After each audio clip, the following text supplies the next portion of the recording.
So, magandang araw sa inyo mga boss, no? For today's video, meron akong ibabahagi sa inyo na paraan ko ng paglilinis ng kadena ng motor ko. Alam ko naman na hindi lahat ng mahihilig sa motor, hinahayaan lang nila na nasa labas yung kanilang mga motor.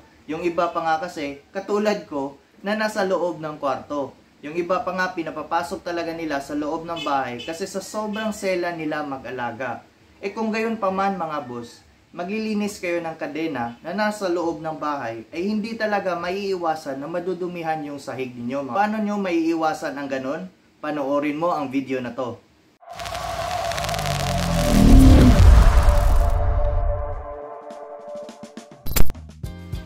So, eto nga pala yung motor natin mga boss, no? So, kung titignan nyo mga boss, ayan, napakadumi na ng kadena niya. Kasi hindi na natin to nagagamit.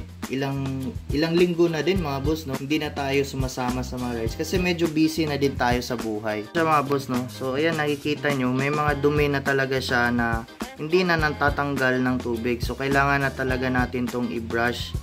Pero yung buong motor naman mga boss, no? Malinis pa din naman.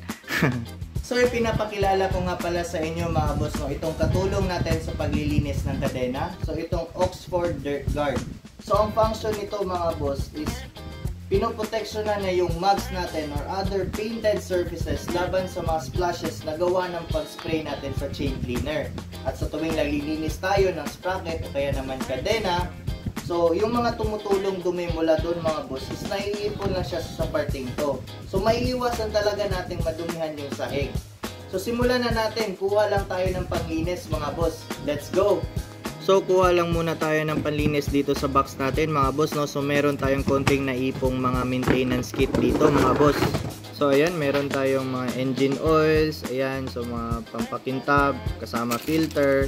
So ito yung gagamitin natin mga boss, itong extreme chain maintenance kit. Ayan, yan yung always na ginagamit kong panlinis sa kadena ko mga boss. So meron tayong konting sets dito. So tara, simulan na natin. So bago natin simulan yung paglilinis, ituturo ko muna sa inyo kung paano i-install itong Oxford Dirt Guard natin. So yan, nakikita nyo yung mga white lines, yan yung magiging guide kung anong or ilang yung hub nyo. Yan yung gugupitin ninyo para maipasok siya. Tapos meron naman siyang mga snap-ons, ayan. Nahihiwalay siya sa dalawa para na maipapasok nyo siya ng magkahiwalay. So yan yung mga snap-ons niya, nasa taas at nasa ibaba. So itong upper portion ng ating Oxford, ilalagay nyo sa pagitan ng mugs nyo at sa sprocket ninyo. Tapos ito namang pangbaba is ilalagay nyo sa likuran ng unang portion na nilagay natin mga boss. Yan, so medyo mahigpit to kasi saktong-sakto lang yung pagkagupit ko base sa diameter ng hub ko. So ayan. So isa-snap lang natin siya mga boss para ma-fit siya at hindi na siya maghiwalay, no? So ayan. So i-check nyo na lang mga boss kung nakakagalaw ba yung dirt guard natin kasi mamaya iikutin natin tong gulong sa tuwing naglilinis tayo ng kadena. Okay, goods na yan. So ngayon handa na tayong maglinis mga boss, no? So ito yung brush natin tsaka yung chain cleaner. So i-spray na natin siya, ganyan lang mga boss. So ayan, ang purpose talaga ulit ng Oxford Dirt Guard is maiwasan yung mga splashes ng spray na umabot sa mga painted parts natin mga boss. So ayan, ibabrush na natin. Ganyan lang siya kasimple mga boss. Hawakan nyo lang yung Oxford Dirt Guard habang nagpa-brush kayo mga boss.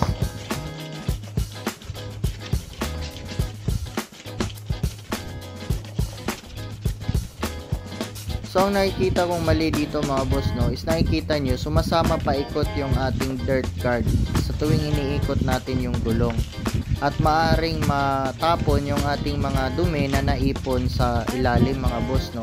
Pero magagawa nyo din naman yan ng paraan, pwede nyong hawakan yung dirt guard sa tuwing nagsispray kayo or tuwing iniikot nyo yung gulong.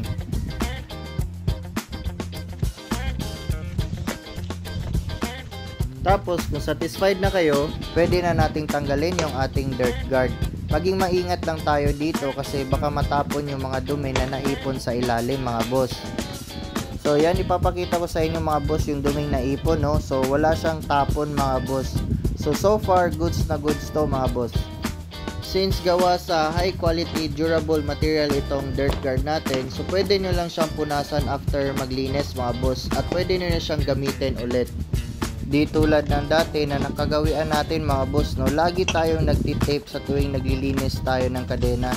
Napaka-hassle nun mga boss kasi sobrang tagal natin maglinis tapos madaling masira at nalalanta yung karton. So far okay din naman at napaka-effective yung paggamit natin sa ating Oxford Dirt Guard. So chinek ko, wala din namang overspray na nangyari, malinis na malinis pa din yung ating mugs at saka naprotektahan din yung other painted surfaces. So okay na to mga boss. So nais kong pasalamatan ang mga sumusunod.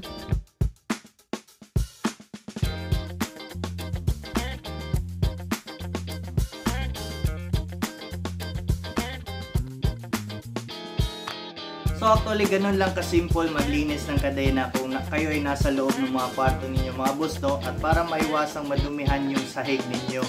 So napakadali lang siya mga boss compare doon sa nakasanayan nating nagkarton pa talaga tayo. Actually hindi lang talaga siya naglilimit sa mga motor. Actually pwede nyo naman siyang gamitin sa mga disc brakes, sa kahit nasa bisikleta o kahit nasa mga underbone na motor ninyo. Kasi yung pinakita ko sa inyo na guide, pwede nyo siyang doon i-cut base sa diameter kung saan nyo siya paggagamitan. Yun nga lang ang downside niya, yung sinasabi ko sa inyo na tuwing iniikot nyo yung gulong, ipaikot-ikot din yung ating Oxford Dirt Guard, no? At isa pa, specific talaga siya sa isang motor na paggagamitan ninyo. Gaya ng itong sa akin, sa sport bike, medyo malaki yung kanyang hub. So kung gagamitin nyo naman siya sa underbone, so magiging maluwag na siya kasi hindi parehas yung diameter ng hub. So yun lang yung downside niya. Pero overall para sa akin napaka-komportable. So far ito na yung ginagamit kong, or ito yung katulong ko sa paglilinis ng mga kadena. So yun lang mga boss. Sana may natutunan kayo sa ating vlog natin for today, no? So maraming salamat sa inyong panonood mga boss. Good day. So this is Vince Villaros ng Team V Humble. So lagi kong pinapaalala sa inyo, laging alerto sa daan para iwas disgrasya. Okay, bye bye sa inyo mga boss. See you next time.